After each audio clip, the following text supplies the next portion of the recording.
Assalamualaikum sahabatku.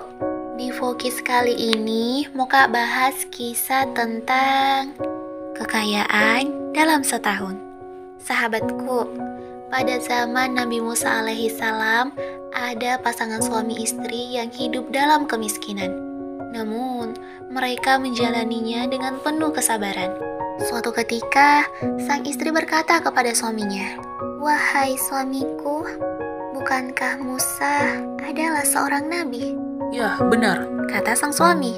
"Lalu mengapa tak kau adukan kondisi kita kepadanya dan memintanya berbicara kepada Tuhannya agar Tuhannya menganugerahkan kekayaan kepada kita?" Akhirnya, sang suami pun datang menemui Nabi Musa alaihissalam dan Nabi Musa berdoa untuk mereka.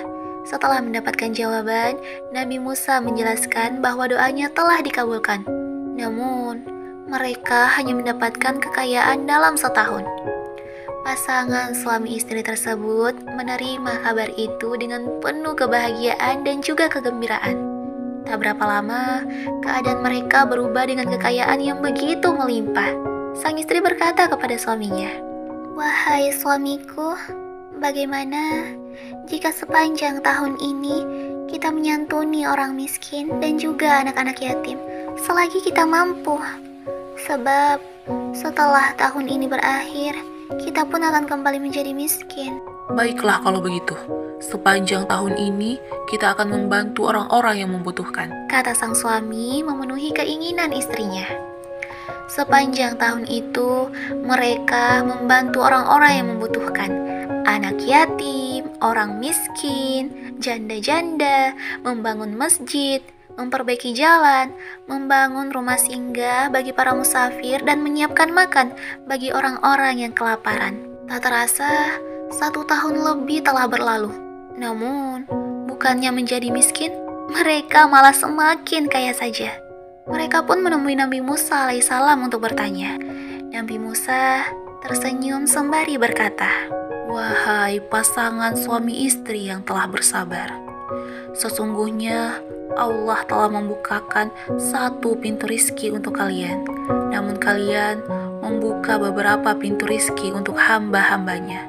Sebab itu, Allah membiarkan kekayaan itu lebih lama berada pada kalian.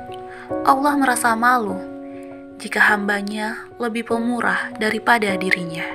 "Maha suci Engkau ya Allah, Maha pemurah lagi Maha penyayang," kata sang istri dengan penuh haru. Masya Allah. Sahabatku, sebenarnya dalam ini kisah ada percakapannya Nabi Musa alaihissalam dengan Allah subhanahu wa ta'ala. Tapi Len sedih kurasa kalau berperan Kak sebagai Allah pakai kata aku, jadi ndak aku kasih masuk Buat yang tulis ini kisah, minta maaf Kak Di kalau vokisku ndak sesuai sama kisah tapi insya Allah sama ji intinya. Jadi sahabatku, pesan terakhirku, rizki Allah itu sebuah kejutan. Tapi jangan pernah lupa bahwa hakikat rizki itu akan ditanyakan. Dari mana dan untuk apa digunakan? Jika yang halal saja akan dihisap, tentu yang haram akan diazab. Maka bijaklah dalam menggunakannya. Semoga bermanfaat. Barakallahu fikum.